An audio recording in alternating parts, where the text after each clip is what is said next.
My question is that unborn fetus that cannot live outside the mother, what right do you have to tell me to carry it to term if it's an unplanned pregnancy, and odds are that if it goes into the foster care system, it will face severe neglect and abuse? So you believe that we should have the right to eliminate the sufferer, not the suffering. Is that what you're saying?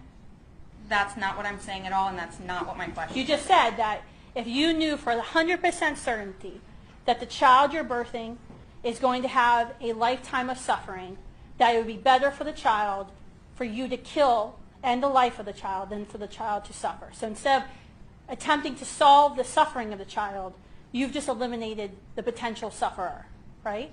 My question was, how do we end that suffering to make bringing a child that is unwanted into this world justifiable? Well, so I think how there's a lot of do we things. solve those problems? We absolutely, I mean, as pro-lifers and as Americans, we care about the children in foster care. We care about children who are being neglected, who are living on the streets with their parents. These are things that we as Americans strive to fix, right? That we give to charitable organizations, that we're involved in organizations in our community, in churches in our community, to solve these problems. So I actually don't believe anyone in this room, regardless of whether or not you're pro-life or you're pro-choice, thinks that children should be suffering in foster care, or children should live through hunger or homelessness. But what you're advocating for is you're trying to justify legal abortion by saying some people are going to suffer, therefore we're going to play God and we're going to eliminate the sufferer. I think that's absolutely wrong. One, because people come out of adversity. People do suffer, and we will all suffer in our life. But I think it's wrong for you to say, you will suffer, therefore I'm going to kill you. So bringing back to my question, how do you propose we solve those problems for the children that are suffering? So do you want to go through today all the world's problems and all the United States problems and try to solve? Because this is a common thing we hear in the pro-life movement. You're pro-life, but you don't care about people once they're born. You don't care about women after they're born. In fact, if you have to be pro-life, we have to do 30 different things. Yet, are you upset that the American Diabetes Association doesn't fight cancer? I specifically simply asked about Are you upset that the American Diabetes Association doesn't fight cancer? No. Why? Because they are the Diabetes Foundation. Exactly. I'm the anti-abortionist. Next question. That's the next question. Because you just answered my you answered I it asked yourself. for a proposed solution to our issues in foster care and child homelessness. Okay, we can have a debate. I can do a whole lecture about foster care.